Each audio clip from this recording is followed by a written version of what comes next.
All right. Okay, well, we got these young ladies, they got a flag, so since you brought a flag, I'm very impressed with your planning. Those of you with the hats, the flags, it's good organizing. Hi, my name is Christina, and I'm with my colleague Hua and some of our other colleagues here, and we work for an American anti-human trafficking NGO called Pacific Links Foundation.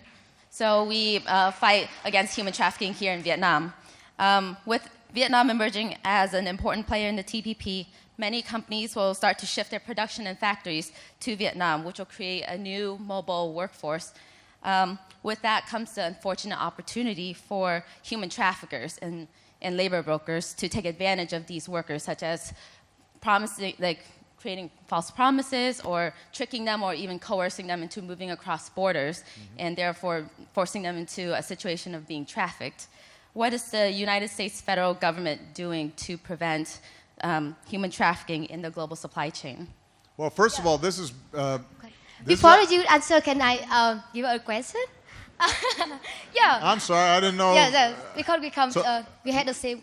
you're comment. a tag team, I got it. Yeah, okay. Thank you. So, dear President, what should I ask you for now? Because before I came here to Kaufman, I asked whenever I met someone, I also asked, what do you want to ask if you can meet President? And there are a lot of questions and a lot of comments. And for now, I forgot everything. But this Falak is remind me about the Kenya friend.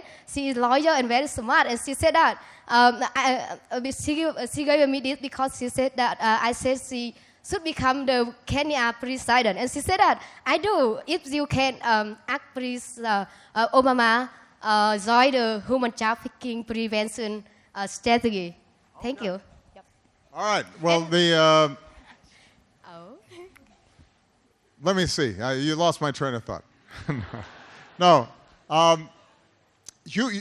Look, the issue of human trafficking is something that we have made a top priority in our State Department and the United States government. So we have an entire set of policies designed specifically to work with countries to prevent human trafficking. And we've actually begun making progress in improved enforcement, in improved law enforcement coordination.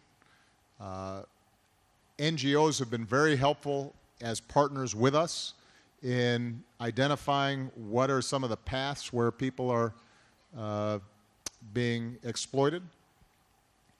With respect to TPP, it's precisely because we put such an emphasis on this that we actually have provisions in TPP designed to prevent human trafficking.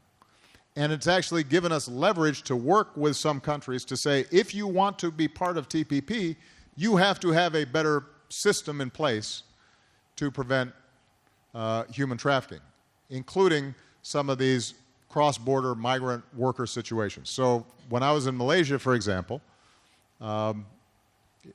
meeting with Prime Minister Najib, one of the most important topics as we were negotiating TPP was how could we do more work in order to protect people who were being brought in, whether it's working at the palm oil plants or what have you, so that there was better tracking, better enforcement, better protections for people, and that's in the actual agreement. Now, I think that an agreement on paper is never enough.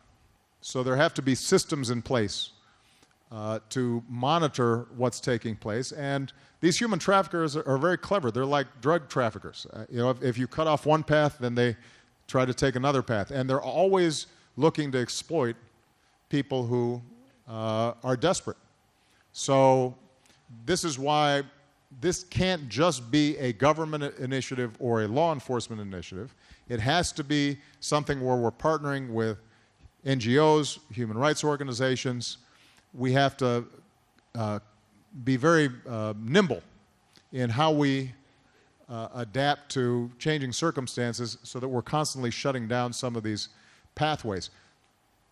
The last thing I'll say, though, is one of the best ways for us to reduce human trafficking is to provide more opportunity for people, particularly in rural areas throughout Southeast Asia.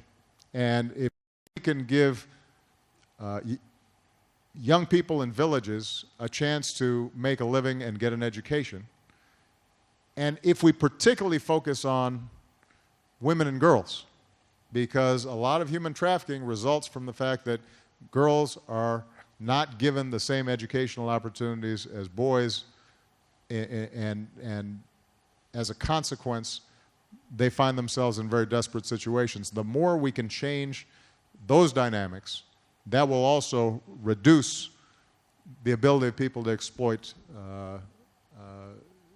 people who have no hope or think that they have to leave their village and are vulnerable then to claims that if you just come with us, you're going to be able to get a great job and everything's going to be okay, and then by the time they get there, they suddenly find themselves trapped in a very bad situation.